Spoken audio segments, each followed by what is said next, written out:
పరశురాముడు అసలు ఆయన జన్మయే చాలా చిత్రంగా వచ్చినటువంటి అవతారం అది. అది ఒకళ్ళు ప్రార్థన చేస్తే వచ్చినది కాదు, ఒకళ్ళ పొరపాటు వల్ల వచ్చింది అవతారం.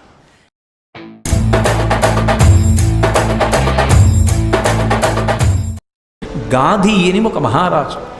ఆ గాధి అన్న మహారాజుకి ఒక కుమార్తె, ఒక్కతే కుమార్తె, ఆయనకి కొడుకులు లేరు. ఆమె పేరు సత్యవతి. ఆమె సుగుణాల రాశి.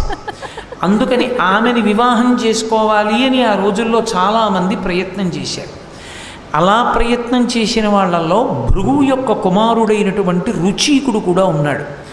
భృగువు రుచీకుడు ఇది బ్రాహ్మణుల యొక్క వంశం. ఆయనది గాధి క్షత్రియుడు. క్షత్రియ కన్యని బ్రాహ్మణుడు చేసుకోవడం శాస్త్రమర్యాద. కాబట్టి ఆ గాధి మహారాజు గారి యొక్క కుమార్తె అయినటువంటి సత్యవతిని భృగువు యొక్క కుమారుడైనటువంటి రుచీకుడు చేసుకోవాలనుకున్నాడు. రుచీకుడు వెళ్ళి గాధిని అడిగాడు, నీ కుమార్తెని నేను వివాహం చేసుకుంటాను అని అడిగాడు.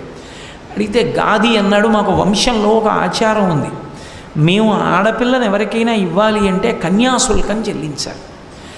ఏమిటా కన్యాశుల్కం అంటే ధనం కాదు, ఒళ్ళంతా చంద్రకాంతి ఎలా ఉంటుందో అటువంటి తెల్లగా ఉన్నటువంటి 1000 గుర్రములను, ఒక్క చెవి మాత్రమే నల్లకలువ ఎలా ఉంటుందో అటువంటి కాంతితో నల్లగా ఉండాలి. ఒక తెల్ల చుక్క లేకుండా నల్లగా ఉండాలి.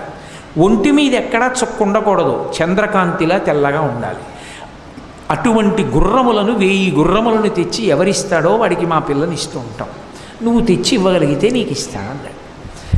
భృగువు యొక్క కుమారుడైనటువంటి రుచీకుడు బ్రాహ్మణుడి దగ్గర ఈ గుర్రాలు ఎక్కడి నుంచి ఉంటాయి, ఎక్కడికి వెళ్ళి యుద్ధాలు చేసి ఇప్పుడు పట్టుకొస్తాడు. అందుకని ఆయన తన తపోబలంతో వరుణలోకానికి వెళ్ళాడు. వరుణలోకానికి వెళ్ళి ఆ వరుణుడు ఈ రుచీకుడు కలుసుకున్నారు. రుచీకుడు తన తపశ్శక్తితో వరుణుడి దగ్గరికి వెళ్ళాడు. వెళ్ళి ఆ వరుణుణ్ణి అడిగాడు, అయ్యా నేను పెళ్లి చేసుకుందాం అనుకుంటున్నాను, నాకు ఇవ్వవలసిందే. అది సంతోషించి, నీ వంటి బ్రాహ్మణుడు వివాహం చేసుకుంటానని నా దగ్గరికి వస్తే ఇవ్వడం నా ధర్మం, కాబట్టి 1000 గుర్రాలు ఇస్తాను, తీసుకెళ్ళాడు. కానీ ఇప్పుడు 1000 గుర్రాలు వరుణలోకం నుంచి ఇక్కడికి ఎలా వస్తాయి? ఆయన అన్నాడు, నా సంకల్ప శక్తి చేత, వరుణుడికున్న అధికారం దేని మీద? జలముల మీద. నేను జలముల ద్వారా పంపించేస్తాను, ఇవి జలంలో వచ్చేస్తాయి. ఎక్కడికి వస్తాయి? గాధి పరిపాలిస్తున్న ప్రదేశం కన్యాకుబ్జం. కన్యాకుబ్జం దగ్గర గంగానది ప్రవహిస్తోంది. నువ్వు వెళ్ళి గంగానది ఒడ్డున నిలబడి స్నానం చేసి నమస్కారం చెయ్యి. ఆ గంగలోంచి 1000 గుర్రాలు బయటకు వస్తాయి, పట్టుకెళ్ళి గాధి మహారాజుకి ఇచ్చేయండి. ఈ రుచీకుడు గంగానది కన్యాకుబ్జంలో అశ్వతీర్థంలో స్నానం చేశాడు. 1000 గుర్రాలు పైకి వచ్చాయి. ఇప్పుడు ఈ 1000 గుర్రాలని పట్టుకెళ్ళి గాధి మహారాజుకి ఇచ్చాడు. ఇస్తే గాధి మహారాజు తన కుమార్తె అయిన సత్యవతీదేవిని రుచీకునికిచ్చి వివాహం చేశాడు. ఈ రుచీకుడు ఈ సత్యవతీదేవిని తీసుకొని గృహస్థాశ్రమంలోకి ప్రవేశించాడు. మళ్ళీ ఇక్కడ ఒక విచిత్రం జరిగింది. ఒకానొకప్పుడు శివకేశవులు ఇద్దరికీ 2 ధనస్సులు ఇచ్చారు. సంతోషం పుట్టింది. అద్భుతమైన ధనస్సులు నిర్మాణం చేసి ఇద్దరికీ చెరుకో ధనస్సు ఇచ్చారు. పరమేశ్వరుడు భవిష్యత్తు తెలుసుకోగలడు. పరమశివుడు తన దగ్గర ఉన్న ధనస్సుని తీసుకెళ్ళి జనక మహారాజు గారి వంశంలో పుట్టిన వాళ్ళ దగ్గర పెట్టాడు. శ్రీ మహావిష్ణువు తన ధనస్సు తీసుకెళ్ళి రుచీకుడికి ఇచ్చాడు. రుచీకుడి దగ్గర విష్ణు ధనస్సు. విష్ణు ధనస్సును ఎవరు ఎక్కువ పెట్టలేరు, న్యాసం అంటారు. అంటే అదో గౌరవం, అదో గౌరవంగా ఇంట్లో ఉంచుకుంటారు. ఈ శివధనస్సుకి విష్ణు ధనస్సుకి ఓ పెద్ద కథ ఉంది. మళ్ళీ అది నడవడం కోసం వచ్చింది. అదంతా అమాయకంగా ఏదో పట్టుకెళ్ళి వస్తువు ఇచ్చినట్టు ఇవ్వడు పరమేశ్వరుడు. ఈ రుచీకుడు సత్యవతీదేవితో సంతోషంగా గృహస్థాశ్రమంలో ఉన్నాడు. అలా ఉన్న కాలంలో ఒక రోజున భృగువు కొడుకు ఇంటికి వచ్చాడు. రుచీకుడు భృగువు కొడుకు కదూ. వస్తే కోడలు చాలా సంతోషంగా పరిచర్య చేసింది మామగారికి. మామగారంటే కోడలకి పెద్ద ఆస్తి. సంతోషించాడు భృగువు. అమ్మ నీకేం కావాలమ్మా అని అడిగాడు. అయితే మామయ్య గారు, మీరు తపోదక్షులు, మీరు వరం ఇవ్వగలరు. నేను మిమ్మల్ని ఒక వరం అడుగుతున్నాను.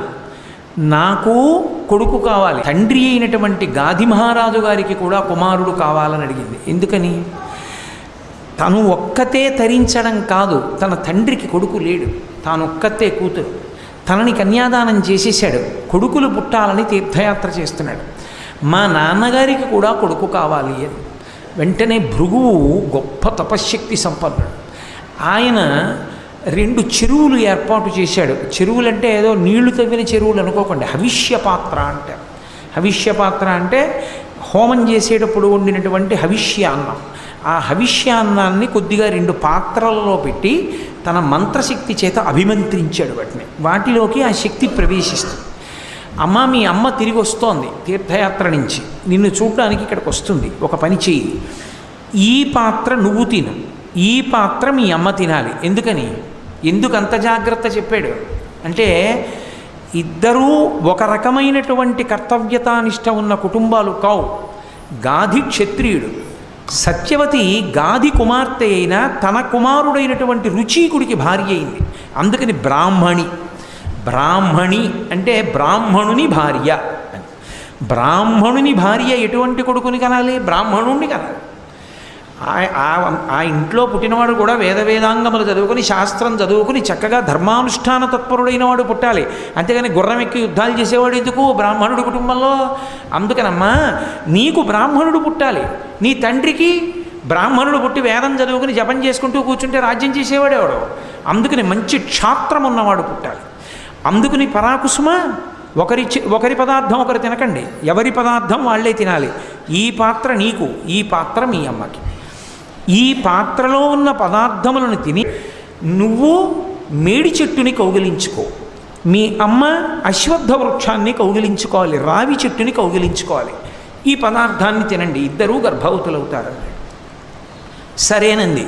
పాపం భృగు మహర్షి అనుగ్రహించాడన్న సంతోషంలో, మామగారితో మాట్లాడడంలో ఏ ఆనందంలో విందో మర్చిపోయి, ఎవరు ఏది తినాలి, ఎవరు ఏ చెట్టుని కౌగిలించుకోవాలి పొరపాటు పడి భృగు వెళ్ళిపోయాడు.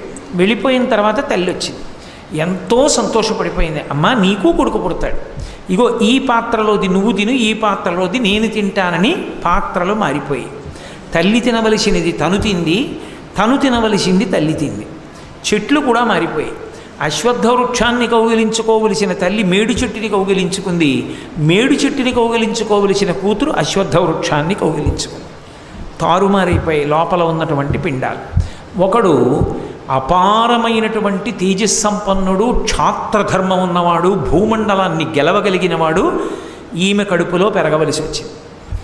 అపారమైనటువంటి తపశ్శక్తి సంపన్నుడు, ఎవరి పేరు చెప్పినంత మాత్రం చేత పాపములు దగ్ధమైపోతాయో, ఏ మహానుభావుడు అనేక మంత్రములకు ద్రష్టయో, ఎవరు బ్రహ్మర్షియో అటువంటి విశ్వామిత్రుడు ఒకరి కడుపులో పెరగవలసి వచ్చింది.